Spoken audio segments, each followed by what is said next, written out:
Confesiones de San Agustín. Libro 8. Vencidos finalmente todos los errores y superar una grave crisis de concupiscencia, él se vuelve totalmente a Dios, movido por los consejos de Cipriano y el ejemplo de Victorino. Y otros, siguiendo la voz de decirlo, lee el capítulo 13 de la carta de San Pablo a los romanos. Capítulo 6. La visita de Monticiano y su relato sobre la vida de ermitaño en San Antonio. Contaré ahora cómo me libraste de esclavitud de las preocupaciones del siglo y cómo rompiste la cadena con que me tenía el apetito carnal.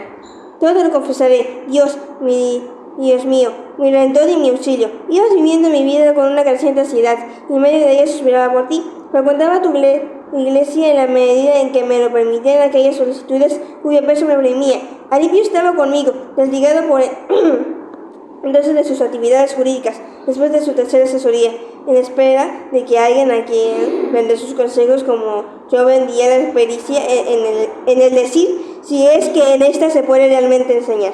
Nibridio se había retirado de nosotros en obsequio el deseo que, apelando a nuestra amistad, había expresado Verecundo, ciudadano y electórico de Milán, que necesitaba mucho alguno de nuestro círculo que le asistiera como auxiliar en sus labores docentes. Nibridio se fue con él, pero no atraído por la comodidad, pues mayores cosas podía hacer si lo quería, en el campo de las letras. Pero ese amigo dulcísimo y admiradísimo se separó de nosotros por servicialidad. Su cargo lo desempeñaba con suma prudencia, evitando ser conocido de los altos personajes de este mundo, para no perder la tranquilidad de su ánimo, pues quería conservarlo libre. Así consagraba cuantas horas pudiera a la lectura, a la investigación o a escuchar las palabras de tu sabiduría.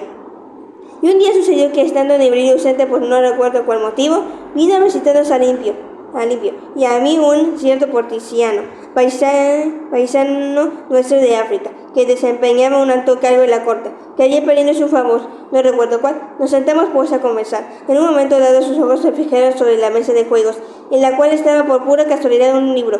Lo tomó, lo abrió y con sorpresa vio que no se trataba de ninguna materia literaria de las que yo enseñaba, sino de las cartas de San Pablo. Me miró sonriendo y muy admirado me felicitó de que semejante libro fuera el único que yo tenía allí, porque era un cristiano fiel que con frecuencia se postraba ante ti, Dios nuestro, en largos tiempos de oración, y cuando le dijo que tenía gran interés por esas escrituras, se inició una conversación en la cual empezó a hablarnos de Antonio, el monje egipcio, de glorioso nombre de entre tus hijos, pero desconocido para nosotros en aquellos días.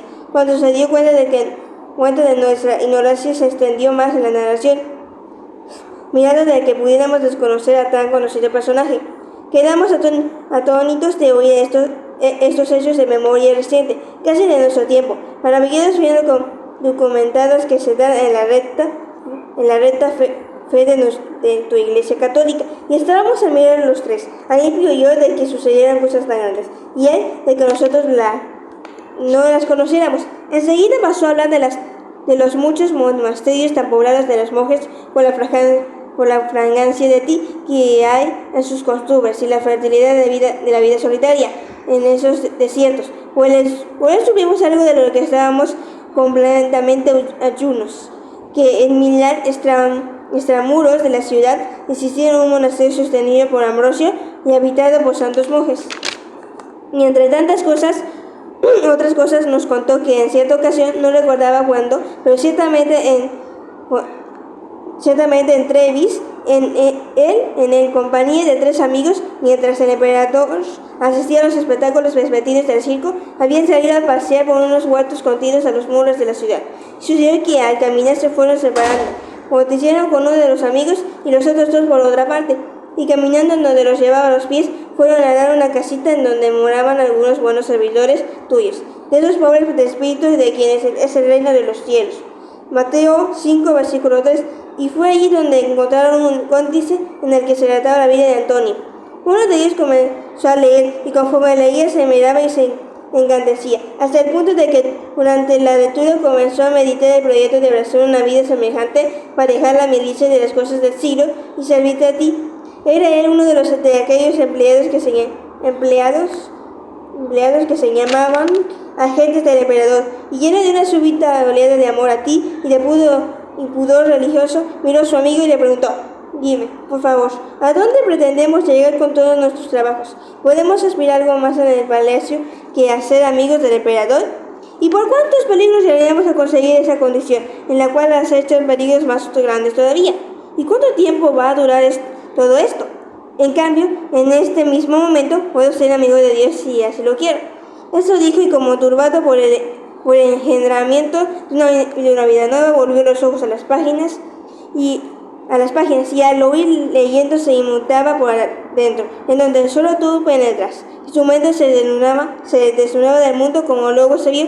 Mientras iba leyendo, se agitaba en su corazón una marejada de afectos. Lanzó un gemido y visto a claro y decidido lo mejor, y ya completamente dado a ti, dijo su amigo: acabo de ver con las viejas esperanzas de progresar en el mundo.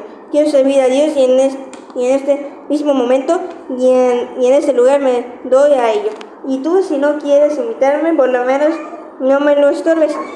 Pero el otro contestó que con gusto sería su amigo para entrar en tan gloriosa milicia y aspirar a tan mano